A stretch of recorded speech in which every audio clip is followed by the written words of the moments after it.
Today, I'm going to be talking about Gen Alpha and their crazy consumption habits. Lately, it's unavoidable. The rage of the Stanley Cup, the rage of Drunken Elephant, the rage of Lululemon, and all these other brands that Gen Alpha loves to consume.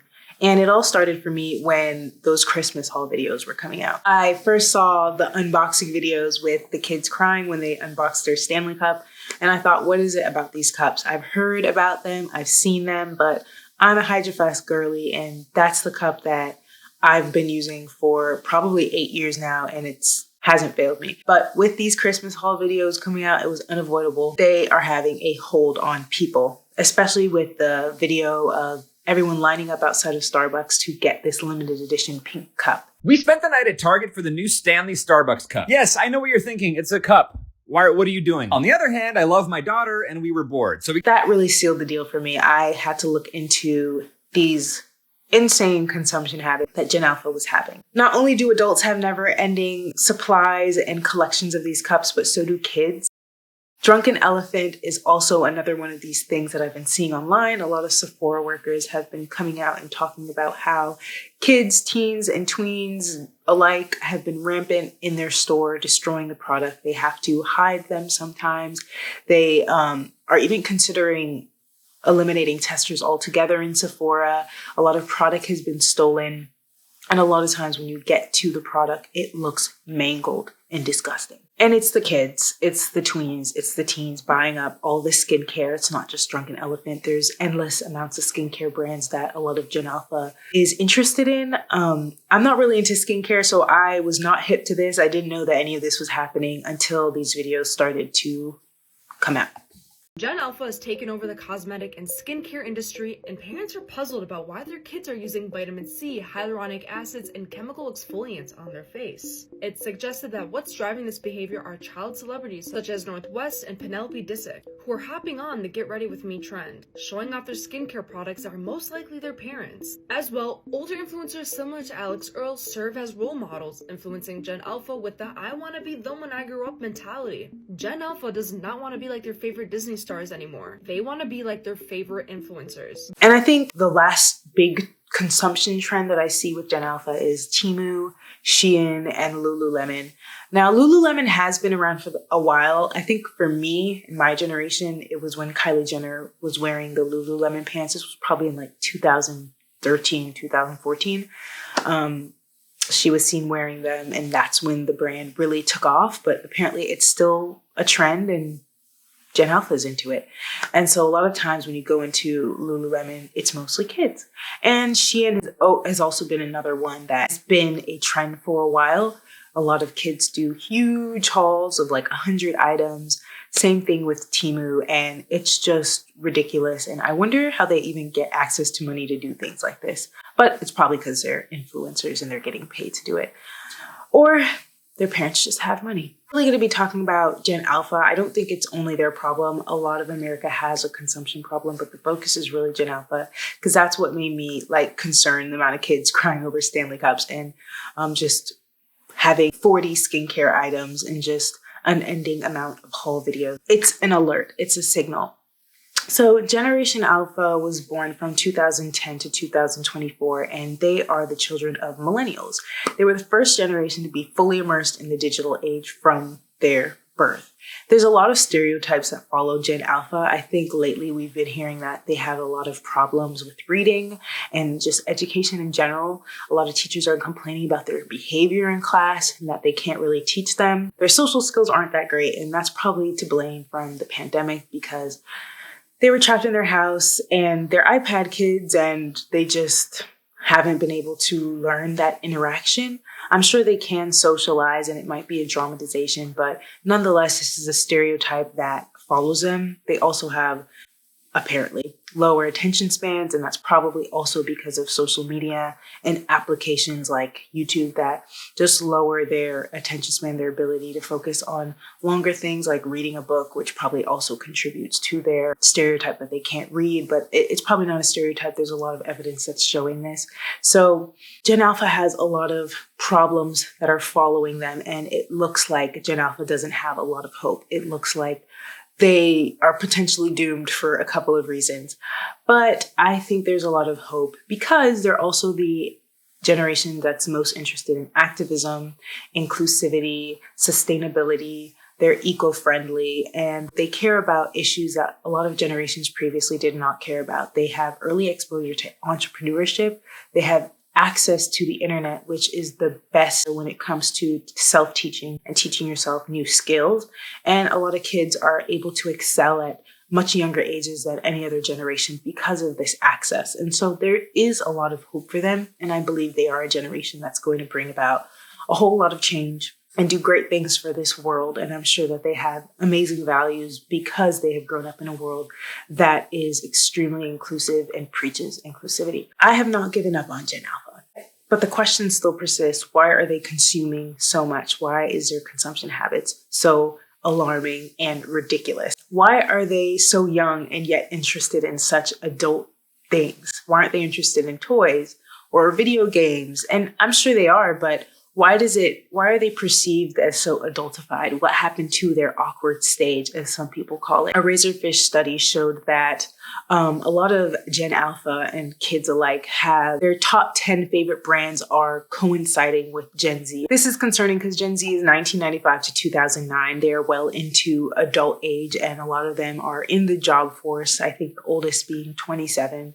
maybe 28 at this point. But the fact that a 8-year-old has overlapping interests with a 27-year-old is kind of weird. This is because of internet access. Internet access is causing kids to enjoy things that adults are liking, probably because due to advertisements as well as influencers that are probably in their 20s and liking the things that they are pushing to their audience. And it's leading to this adultified taste. And while adults have access to money to buy skincare, makeup, and clothing items like athleisure, this isn't necessarily something for kids. I don't think these brands are necessarily advertising to 8-year-olds and 10-year-olds, but nonetheless, they are liking these brands. So the question is, what is making them have such a high level of kid and tween consumers? Well, it's because of social media. In my opinion, a lot of influencers push these sort of products with trying the viral Stanley Cup, trying the viral so on and so forth, and the list goes on. And then it becomes a trend, and then every influencer is doing it, no matter what age it is, because content is content and marketing is marketing. And so there is a blurred line between what is kid content and what is adult content. And we know that kids are consuming these sort of things. We also know that when you were a kid, you wanted to dress more adult. You wanted to wear makeup. Now, it probably wasn't where you're trying to copy an influencer. You were probably just trying to copy your older sister, maybe even your mom, but you weren't trying to copy a 23-year-old, 24-year-old, 27-year-old social media influencer that has access to buying all these marketed products where they're probably getting sent half of these things. So we didn't have any of that. All we had was who was around us. And by the time media came around for us, a lot of us were off to college. So by then we were already adults. We were already 17, 18. We were the right age to be starting to get interested in skincare, getting into makeup and older clothing and just trying to emulate a celebrity. We were a bit more age appropriate for that sort of thing. So I blame social media for a lot of the reason why kids are even having access to gaining adultish spending habits and adultish likes instead of liking things like toys and watching cartoons and just things that you remember liking when you were a kid and not being so interested in how you're perceived wearing makeup and even having skincare. With social media and influencers, you're going to see kids that are also starting to like those things because it trickles down. And I think they also have a fear of missing out or not fitting in. A lot of kids have this, like, we can't blame Gen Alpha. It's something that we all dealt with. But I will say it's 10 times worse for them. But it does feel like Gen Alpha has 10 times more trends than we have because we see how the trend cycle works through social media. And there's always a newest, there's always a latest, greatest. And when you're older, you know that you don't want to participate in everything. But when you're a kid, you still have that peer pressure to fit in, keep up with the other kiddies, and continue to be able to signal to other kids that you're cool and you have the I have the Stanley Cup. Oh, I'm using Drunken Elephant. And that's probably currency and social power within their environment. There's also the vicious advertising beast. Advertising is way worse than it ever has been. Back in 2007, a market research firm held a study and a survey of 4,110 people, and it showed that they were shown on average about 5,000 advertisements per day. And this is back in 2007. And today that number is even higher. About 10,000 advertisements are shown to a single person a day, and only a quarter of those advertisements are going to be relevant to the person. We also know that there's this creepy thing that goes on where you're speaking about something and then all of a sudden you see it scrolling on Instagram. You see an advertisement for the exact thing that you were talking about. Is it that your phone is listening to you? No, it's not. Social media applications like Instagram and Facebook, they use extensive data mining tools to gather your information, where you live, your sexual preference, how much you make, who your friends are, where you go. They use all of this information to feed you an algorithm of things that you are going to like, to feed you information that you're going to be likely to click on and give you ads that kind of correlate with your interests. And this increases your likelihood to actually spend money. It's all about the money. And Generation Alpha, being the generation born in the digital age, they are on social media. 65% of kids 8 to 10 have a phone or have access to a phone. That's a lot of kids and tweens with a cell phone, with internet access, most likely going on the internet. And 80% of parents say that their kids under 11 are watching YouTube. And we know YouTube has ads everywhere, before the video, around the video. And so kids are being advertised to. And so they are also part of this vicious data mining algorithm, and they are being pushed advertisements to buy these products. And we know that their mind is not fully developed. They have less self-control than us. Their prefrontal cortex is not fully developed like a 27-year-old. And so when they see those advertisements for the Stanley Cup, when they see the influencer pushing the Drunken Elephant skincare or the Ariana Grande perfume or whatever it is that these children are buying, Lululemon, they are less likely to have the resistance to say, no, that's not me. I don't need it. They are going to want it. They're going to ask their parents for it, and they're going to do whatever they have, use their allowance to buy these sort of items. And that goes into my last point. They lack self-control. They do not have the self-control needed to resist temptation, and a lot of temptation they have. They have so much temptation with social media and being on social media at such a young age, where the landscape of social media is such that it's constantly marketing to you. It's marketing to you what you should wear, how you should look, how you should talk. It is just forming you and programming you to be a certain way. And that pressure as a kid with not a fully developed prefrontal cortex is going to be extremely difficult to have any control against. 35% of Americans report they are in the most debt of their lives. And New York federal data shows that U.S. household debt swelled to $17.06 trillion in the last quarter. And credit card balances were at the all-time high, making up to about $1.03 trillion. And this is adults. And if we look at it generationally, Gen X is struggling the most at 43%.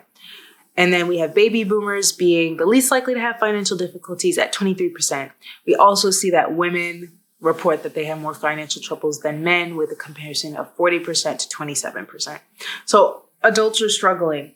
And we see generationally that the problem with finances only gets higher. And that's probably also has to do with factors like age. The older you get, the better your finances look like. But nonetheless, 43% is a huge number. Millennials are probably more than that. And then Gen Z is probably even more than that. But they are young and their spending should get better in time. We see that adults also lack self-control and financial literacy to effectively sustain their lives. And we see the economy is not that good. Job market is not looking good. There's constantly videos about the job market. So we want Gen Alpha to have more self-control of their finances. We want them to be financially literate. And this is going to be a skill that they are going to have to learn in order to combat the growing problem of consumerism that they are facing. Gen Alpha is set to have the highest spending power in history. They already have an effect on their family's finances, and 87% of parents report that their Gen Alpha kid has an influence on their spending. A Wonderman Thompson report said that kids ages 6 to 16, half of them have access to their family's Amazon account. So they also have access, and they're projected to have the highest amount of spending power. And so this is something that marketers are going to be aware of, and they are going to use this to market to your Gen Alpha children. They are going to use this to market to Gen Alpha, not only through traditional marketing, but through the newer avenues like funding an influencer that your Gen Alpha kid is already watching. They're going to give them money to advertise to them, because while they might not listen to a traditional ad that your parents or you might have watched, they will listen to an influencer. If they love them, they will listen to an influencer. And when the influencer says, get the latest Stanley Cup, it came out in another color, gotta try the viral brush, gotta try the viral slipper, your kid is going to be tempted into buying them. And if they do not have the self-control to say no, then they're going to use their spending power on these frivolous items. Now, it's a problem because these are not necessities.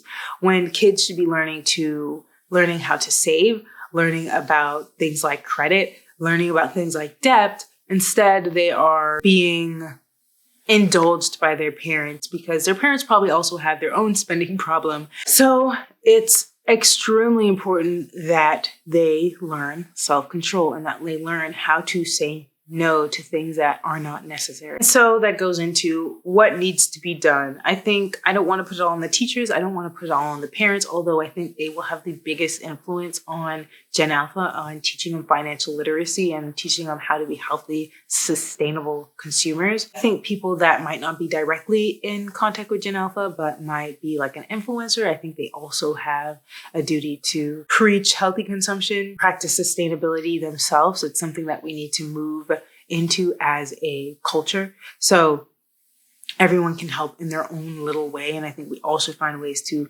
help Gen Alpha as well as help ourselves be more financially literate as well as be healthy consumers. I think we have to be okay with missing out on certain trends. Gen Alpha is going to have to, because of how vulnerable and how different the landscape of marketing has become, I think they have to be the number one generation that has a sense of self, the generation that's a bit more resistant to things that are mining at your insecurities and mining at the holes within yourself that cause you to take part in trends that you don't necessarily need to. They're going to have to be a bit more confident in themselves and be okay with missing out on a trend or two, because not everything is necessary to take part in.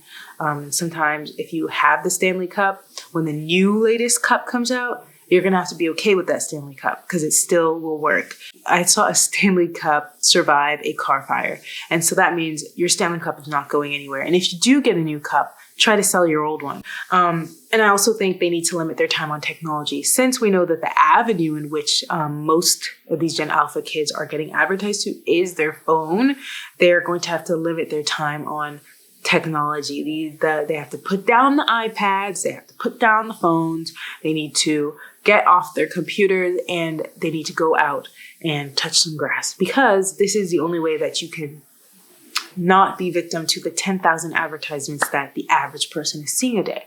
And also on social media, you won't get mined at for your insecurities. You won't get mined at where they're telling you this is the latest trend, this is the viral, this is the... You have enough of that when you go to school and you see the kids with the things. But I think